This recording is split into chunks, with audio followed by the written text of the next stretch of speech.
week on The Watchman, Iran and its proxies are marching across the Middle East as the storm clouds of radical Islam gather and new alliances form.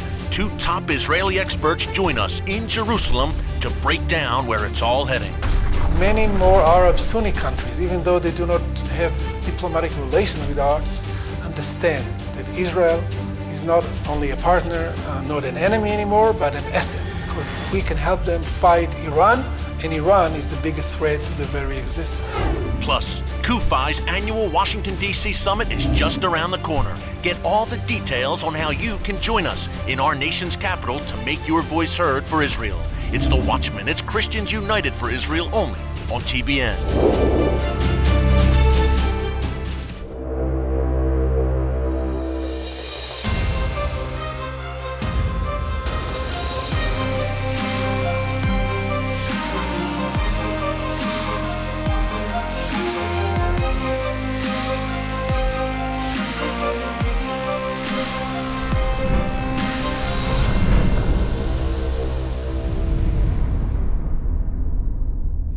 And welcome to The Watchman. Folks, we are living right now in a Winston Churchill moment. In the 1930s, as Hitler and the Nazis were gaining strength, Churchill saw what he called the gathering storm. As a member of the British Parliament, he spoke passionately about the need to stop Hitler's plans before it was too late, and he warned of the dangers of appeasement.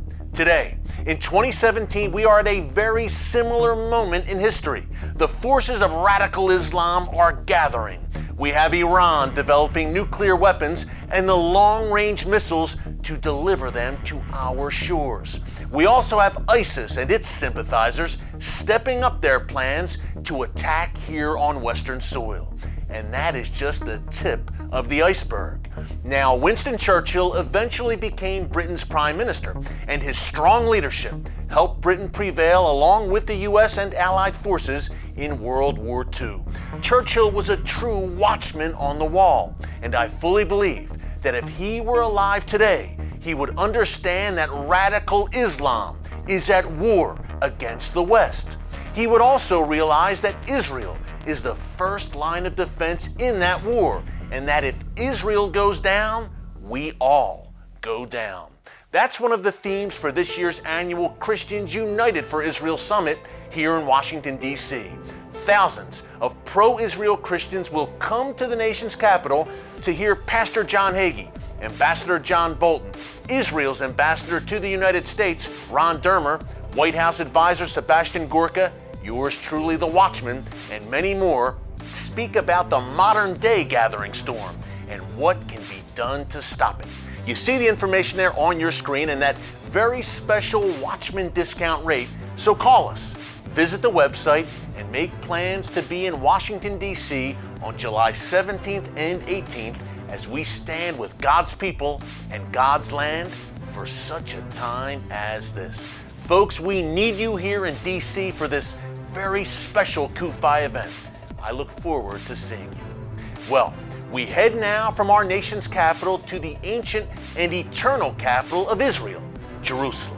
That's where I sat down with leading Israeli Knesset member Tzachi Hanegbi. He's a minister in the office of Prime Minister Benjamin Netanyahu, and he's in charge of national security and foreign affairs. Now, that's a crucial responsibility, and we talked about it recently in his home near Jerusalem. Take a look.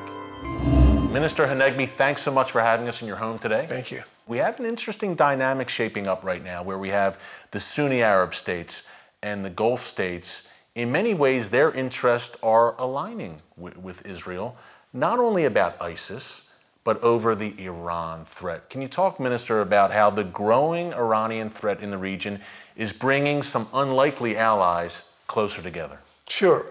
The picture is much more positive now. For many, many years, we only had enemies. We were surrounded by very hostile, powerful Arab countries that wanted to see the elimination of the state of Israel. Then we had two peace accords with Egypt and Jordan, so we felt that things are changing. Now, we still have enemies, and very vicious enemies, but many more Arab Sunni countries, even though they do not have diplomatic relations with ours, understand that Israel is not only a partner, not an enemy anymore, but an asset, because we can help them fight Iran, and Iran is the biggest threat to their very existence. Egypt, Jordan, Saudi Arabia, they're concerned about that growing Iranian superpower. Minister in the region. Could you talk about that, how Iran is marching across the region, whether it's Yemen, Damascus, Beirut, Baghdad? Iranian influence seems to be growing in the region at Israel's doorstep right now. Iran is going forward to ruin every chance of stability and peace in the Middle East. They're doing it in the various capitals that you've just mentioned, and also around us in the Gaza with the Hamas and the Islamic Jihad, with the Hezbollah in our northern border with Lebanon and Syria, and they want to surround us in order to put down the only friend of the United States, or a strong friend of the United States in the region. You know, Minister, it seems that Iran nuclear deal kind of just kicked the ball down the road when it comes to the nuclear program.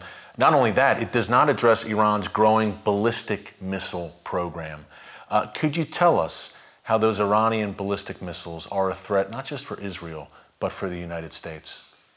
We tried to convince the previous administration to include, with the negotiation about the nuclear program, to include a demand to put an end to this program that has so many United Nations Security Council resolutions against. Unfortunately, we failed, and the program goes on, and the tests are going on, and also not only in Iran, also in North Korea, when Iranian scientists are practically present, participating, and partners of North Korea in their nuclear efforts. So I hope that the new administration, as he mentioned and he has clarified, is not going to close his eyes. Yeah, I believe when Iran refers to America as the great Satan, they mean it. Exactly. One of the other things the Iran nuclear deal does not address, Minister, is Iran's continued sponsorship and support for terrorism. You mentioned Hezbollah earlier. You've done so much work in the Knesset on foreign affairs, defense, the terrorist threat for years. Could you talk about the nature of that Hezbollah threat? Over 100,000 rockets, missiles on Israel's northern border. How grave a threat is this? Well, first of all, it's not an existential threat. They don't have the power to go into Israel, conquer Israel, defeat Israel. But it's an Iranian proxy. There are Iranians' long hand in the Middle East because Iran doesn't want to clash with us, confront us. What they did is to establish a satellite, a proxy, that is now very powerful. They have 130,000 missiles that are targeting every place in Israel, every strategic place, every city, every army base, every airport, every infrastructure that is essential for our existence. So they can, in time, when the Tehran regime will make a decision, like they did in the past, they can provoke us, they can escalate, cause us to be dragged into a war in Lebanon instead of putting our effort to Iran. And this is the strategic power that Iran built in the neighborhood. One of the things that is very troubling, I think, for Americans is that a lot of millions and millions of dollars in U.S. aid goes to the Palestinian Authority, yet the PA pays the salaries of terrorists and the families of terrorists who murder Israelis and, by the way, have American blood on their hands as well. Could you talk about that, Minister, how the Palestinian Authority of Mahmoud Abbas continues to pay the salaries of terrorists? When Yasser Arafat, the former leader of the Palestinians, passed away, Abu Mazen came, and everybody was more optimistic because he was always against violence, he was always denouncing terrorism. But when he became the president of the Palestinian Authority, he adopted a policy that even Arafat was not so powerful in promoting. And this is bribing the families of the terrorists and giving them money for each kill. It's not according to some kind of humanitarian reasons. If they kill more, they get more. If they kill 10, they get 10 times more than somebody who killed only one Jew.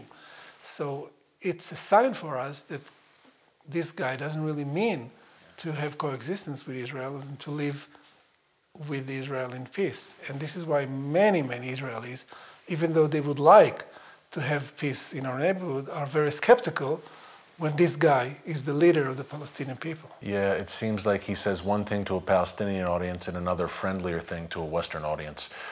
Minister, I wanted to ask you about your family history. Your mom, your mother, your father were very involved in the struggle for independence and reestablishing Israel as a nation state. Can you talk about how your family influenced your entry into politics and why you do what you do? I was lucky. I was brought up in a house, in a home of two heroes, both my mother, and may she live forever, and my father who passed away. They were both fighters for the underground that fought against the British occupation. They were both in jail. They escaped from jail with heroic escapes.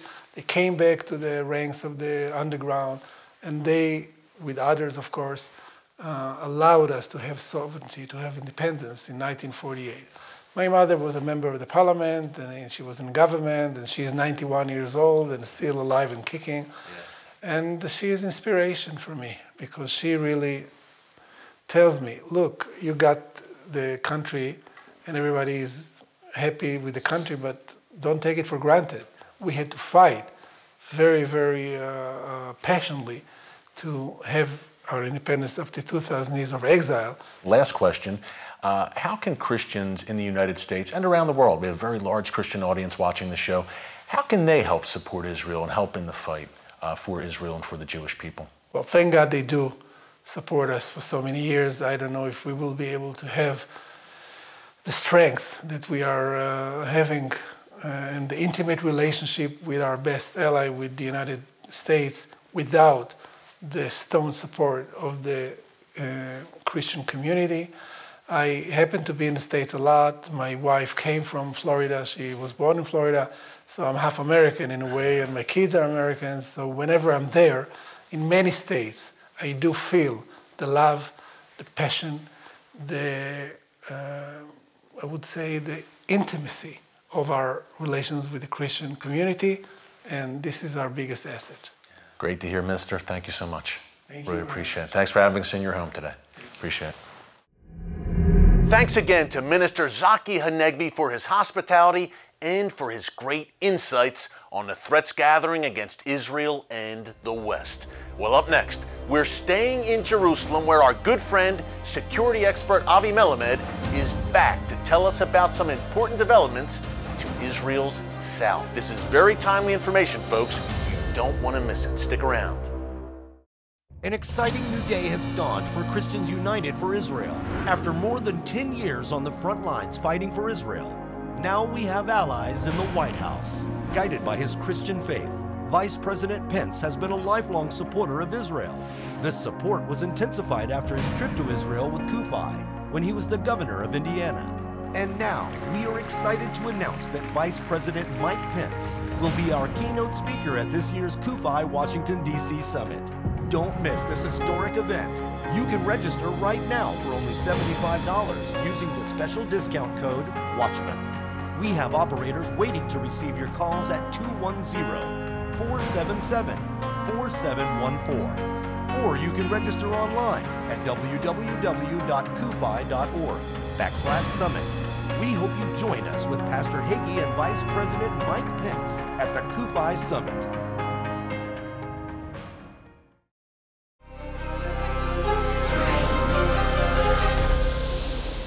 Welcome back. When we want the inside scoop on the latest developments in the Middle East, we turn to our good friend Avi Melamed.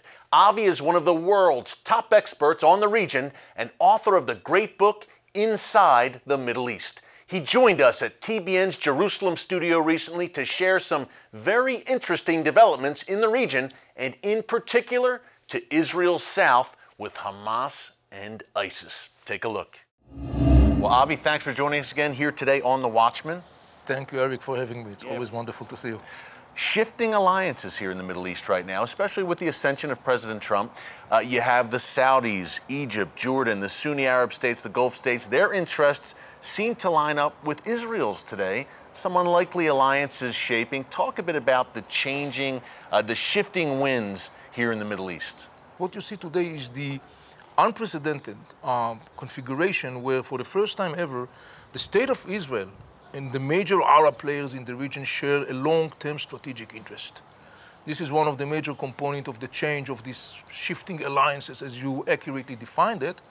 And the other factor, which plays an enormously significant factor in that context, is, of course, the new administration. Trump administration stands for a new chapter in the policy of the United States in the Middle East, and that has a lot of ramifications. Well, I think about Iran and ISIS. First off the bat, Avi, obviously a common enemy for Israel and the Sunni Arab and Gulf states. Talk about Iran's calculus right now. They know there's a new sheriff in town with President Trump. Did they try and push the envelope even further, or do they pull back in their regional ambitions? The Mullah regime is very sophisticated. They're always playing with different cards in their possession, and they always test the water, sort of speaking. So recently they have sent out a couple of messages, mostly talking about some new military weapons they have in their possessions. One can question that or not. They are talking about their military might and other things as well. They are sending out signals, basically trying to see how to navigate the way more sophisticatedly with the Trump administration, because the Iranian understands that the honeymoon they enjoyed during the time of Obama came to an end. You can hear some of the sounds of Jerusalem behind us. There's some school kids down below here outside our TBN studio. Avi, taking it to the south of Israel a bit, you gave us a great overview of what's going on in the region. What's the situation right now in Gaza? We're hearing a lot about Syria, obviously, but Hamas is steadily rearming in Gaza as well, right? It's stocking up, I'm sure, on rockets, missiles, digging more tunnels potentially. What's the situation in Gaza right now and the threat level there? The essence is that Hamas today is struggling with lots of inner challenges in Gaza Strip, stemming from the fact that he controls Gaza Strip, and yet there is a lot of discontent and disappointment among people of Gaza Strip. On an external level, Hamas must be tuned to Egypt, he must be tuned to Qatar, he must be tuned to Saudi Arabia, he must be tuned to Turkey. The overall atmosphere Hamas is maneuvering through is very challenging as Hamas is concerned, because basically, as of today, its maneuvering capacity is quite limited. It sounds like they have a lot of pressure from what you're describing. There are thousands of people in Gaza Strip that, as of now, still have not gained back their apartment that has been demolished during the last military round of Hamas against Israel. That was almost 3 years ago. Yeah, and that puts a lot of pressure on Hamas. There is a challenge in the context of electricity, for example, in the Gaza Strip, that puts another pressure on Hamas, huge rates of unemployment. We have to remember, Hamas controls Gaza Strip, practically speaking, on the ground. For Hamas, failing to deliver, in the end of the day, the people of Gaza Strip with the things they need is a failure that could jeopardize Hamas ideologically and politically. Very interesting, Avi. Last question. Take it a little bit south of Gaza and Hamas-stan to Sinai. There have been reports that Hamas has actually been working with some ISIS elements in Sinai. That's an unholy alliance. What can you tell us about that and the situation in Sinai, also at Israel's doorstep? You know, Hamas-ISIS relation is a very good example of the complexity of the Middle East. Yeah. While Hamas is cooperating to a certain extent with ISIS in Sinai, including, by the way, providing ISIS militants with some support, inside the Gaza Strip, Hamas is brutally oppressing the Salafi jihadist groups that are associated with ISIS. Wow. Because as far as Hamas is concerned, this is a source of a threat. So Hamas is conducting this dancing on both weddings, as we said, speaking on both sides of its mouth. By the way, that cost Hamas dearly in the context of the relationship with Egypt. And that's the reason why Hamas and Egypt in the last couple of months are experiencing a kind of rapprochement. Because of the Egyptian pressure, Hamas handed over some Salafi jihadist activists to Egypt. Avi, it's a complex place, a complex region, but you make it very easy to understand, my friend. Thanks so much for joining us today. We'll do it again soon, here in the land of Israel. Thank you, my friend. Always a pleasure, Avi. Folks, remember to visit Amazon.com and order Avi's excellent book, Inside the Middle East. It's a must-read to understand a very complicated region. Well, coming up, one man escapes the hell of Darfur and lands in Israel. Find out what happened next after the break. It's The Watchman. It's Christians United for Israel, only right here on TBN. I've just returned from Washington, D.C., where I had the honor of meeting with the President and Vice President of the United States of America. God has given Christians United for Israel unprecedented favor with our national leaders. And I fully expect to see God use CUFI in a supernatural way to protect the state of Israel and the Jewish people in the years to come. We need every CUFI member to come to Washington, D.C. for the summit on July 17th and 18th. This summit is going to be one for the history books. You can register right now for only $75, and our operators are standing by to assist you with making reservations. For Zion's sake, come to Washington, D.C. and help CUFI help the President defend Israel.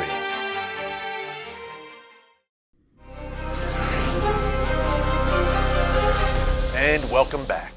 Israel's critics like to say that it's a racist country that oppresses non-Jews. Now, if you've been to Israel, you know that image could not be further from the truth. Israel is a free, welcoming, and diverse society, as one young Sudanese man discovered when he fled the Darfur genocide. This is another great short film from Kufi's Israel Collective. Check it out.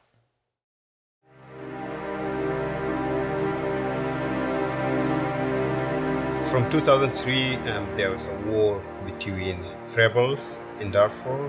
They started doing systematical killings. They go from village to village, village to village, and that's how me and my family end up running from our home. The government in the center wants the country to be Arab and Islamic country because they are Muslim Brotherhood. So they basically deny the rest of the people, especially if you are African origin, or if you are non-Muslim, or even if you are an atheist. They don't recognize any other religions, any other culture, or any other language. From 2003 until today, the war never stopped, and there's always killing. So I went to UN, and the UN office was not functioning. They just exist, but they were not functioning. They were not giving protection to anyone seeking asylum. And I heard about Darfur is in Israel, safe, protected by the UN. I was like, okay, I'm going. And yeah, I made it to Israel. One thing I could say is Israel is a lifesaver for me. I got a shelter, I got a safety, just finished my master's at Tel Aviv. I was persecuted from my country, and I was given a chance from Israel. And it's quite weird because as someone coming from, Sudan has no diplomatic relations with Israel. Not only that, but Sudan is an enemy to Israel because basically Sudan doesn't recognize Israel as a state.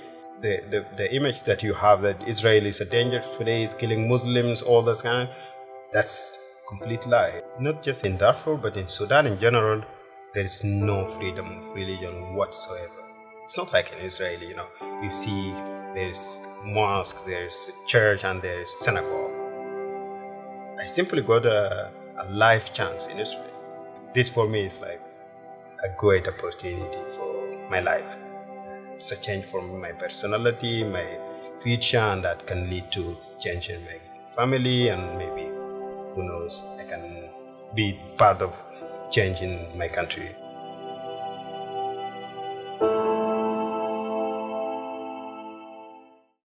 Powerful stuff.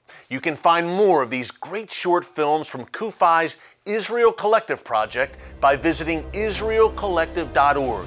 They're doing groundbreaking work, folks. Check it out.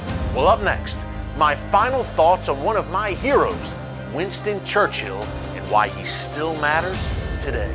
Stick around. It's time to learn the truth about Israel.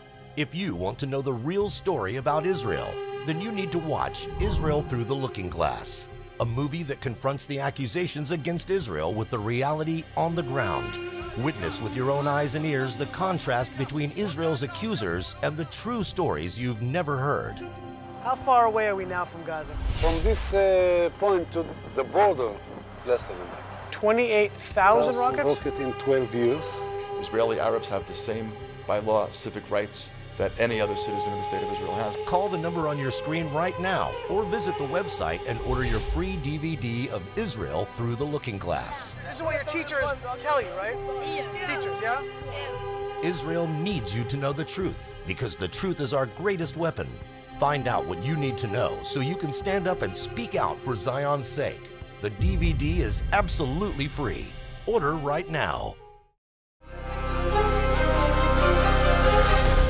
And welcome back. We talked earlier in the show about how we're living in a Winston Churchill moment. Just as Churchill faced the gathering storm of Nazi Germany, we here in the West are facing the gathering storm of radical Islam today. Folks, those who do not learn from the mistakes of the past are doomed to repeat them.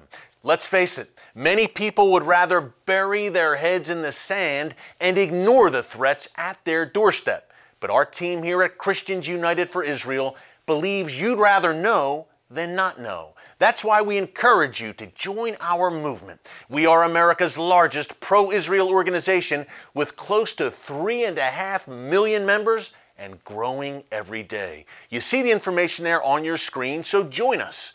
And while you're at it, register for our annual summit here in Washington, D.C., coming up on July 17th and 18th. Folks, God is looking for a few good men and women to take a stand. If you're watching this show right now and you're a member of CUFI, you've come to the right place to make a difference. We stand in full agreement with the book of Isaiah, chapter 62, verse 1, which says, "For Zion's sake, I will not keep silent, and for Jerusalem's sake, I will not be quiet, until her righteousness goes forth as brightness, and her salvation as a burning torch." Amen. Well, thanks for joining us this week on The Watchman. Until next time, God bless you. And remember, never hold your peace.